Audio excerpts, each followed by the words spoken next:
If your mind feels crowded today, slow it down. Builders don't rush clarity, they shape it. When you're not focused, you're out of sorts. It feels like you're in a fight with one arm tied behind your back. You can think of 100 reasons why you can't do something and only one reason why you can.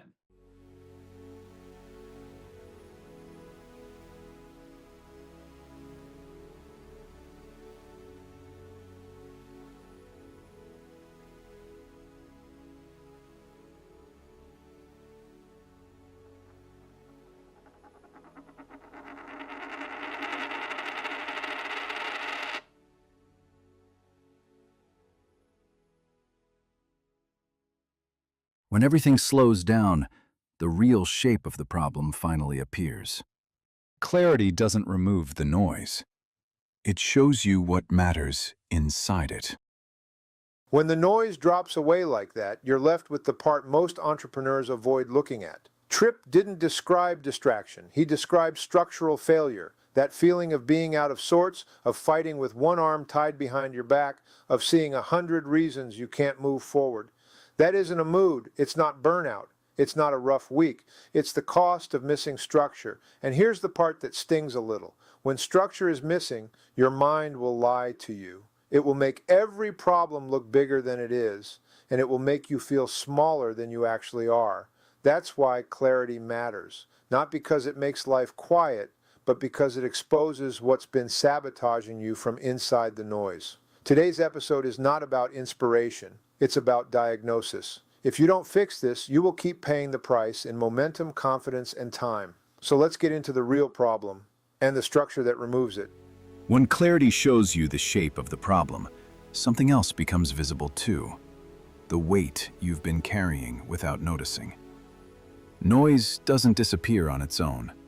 It collects, it stacks, and sooner or later it pushes every builder into the same corner.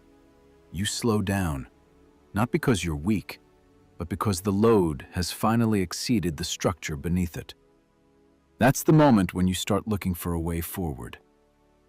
When you're having challenges, sometimes you need to take a step back and write everything down and prioritize. And then you realize that everything is attainable if you take a small bite of it. When Tripp says that, he's not talking about slowing down. He's talking about structure, even if he didn't use the word. That impulse to step back, write it down, and take smaller bites. That's what your mind tries to do when it's drowning. And here's the hard truth. If you don't create structure on purpose, your brain will try to invent it under pressure. And it will always build the wrong thing. It will build hesitation. It will build confusion. It will build delay. That's why everything suddenly feels attainable once you break it down.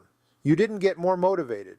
You didn't become more disciplined. You didn't magically get smarter. You built a tiny piece of structure. But relying on accidental structure is why builders keep cycling through the same frustrations. It's unpredictable, it's inconsistent, and it collapses the moment noise shows up.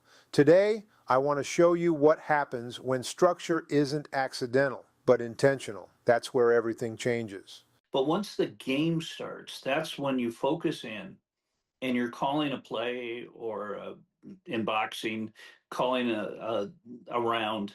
And that's when your ability to be creative just kicks in and it makes it easy. But I'll tell you, you're thinking of everything goes wrong. You're thinking of all the information you don't have. You're trying to, and it's crazy. But once you start, it gets so much better. When Tripp says, once the game starts, everything gets easier, he's describing something every builder knows but rarely notices. Structure gives you access to your full ability. Before the game starts, everything feels heavy. Not because the work is hard, but because the structure is missing. You're carrying too many variables in your head. You're making decisions without clarity. You're trying to solve problems that don't have definitions yet.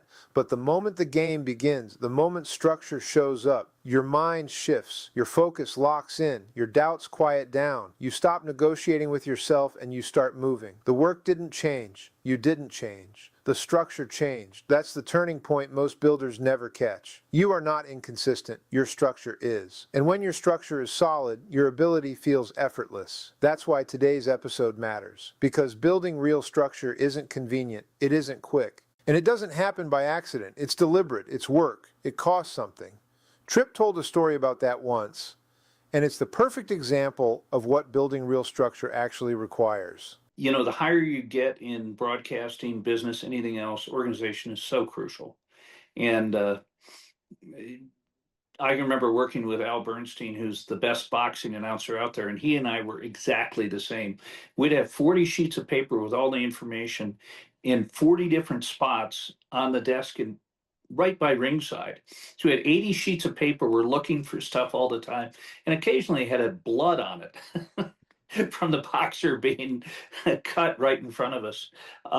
We're still able to pull it off, but it would have been a little nicer to be organized. Most people think of structure as the outcome, a house instead of a pile of lumber. But structure isn't the house. Structure is everything that makes the house possible. It's the blueprint that tells you what you're building. It's the sequence, what comes first, what comes next, and what must wait. It's the tools, the workspace, the materials laid out so you can actually do the work. It's the clarity and experience that guide each decision along the way. Structure is the invisible framework that turns potential into something real. And Tripp's world makes this even clearer. When he and Al Bernstein sit ringside with 80 pages of notes, none of that happens by accident. To deliver those insights in real time, structure has to be in place long before the first punch is thrown. They need the knowledge and experience that only years can give. They need the logistics, flights, call times, production schedules to get to the arena.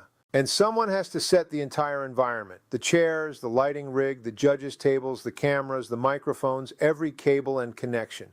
If even one part of that structure fails, the entire broadcast falls apart. The only reason their performance looks effortless is because the structure beneath it is solid. And it's the same in your life. The outcomes you want don't come from trying harder. They come from finally having the structure that makes progress possible. And that brings us to the truth you need to hear next. More effort doesn't create momentum. Structure is what turns effort into progress. But structure does something even deeper. It clears the space for clarity to appear. Because once the unnecessary is removed and the essential is put in order, the noise loses its pull, and the chaos loses its place to hide. Clarity isn't something you chase. It's what rises when your structure is finally true. And that's when you stop surviving the day and you start shaping it.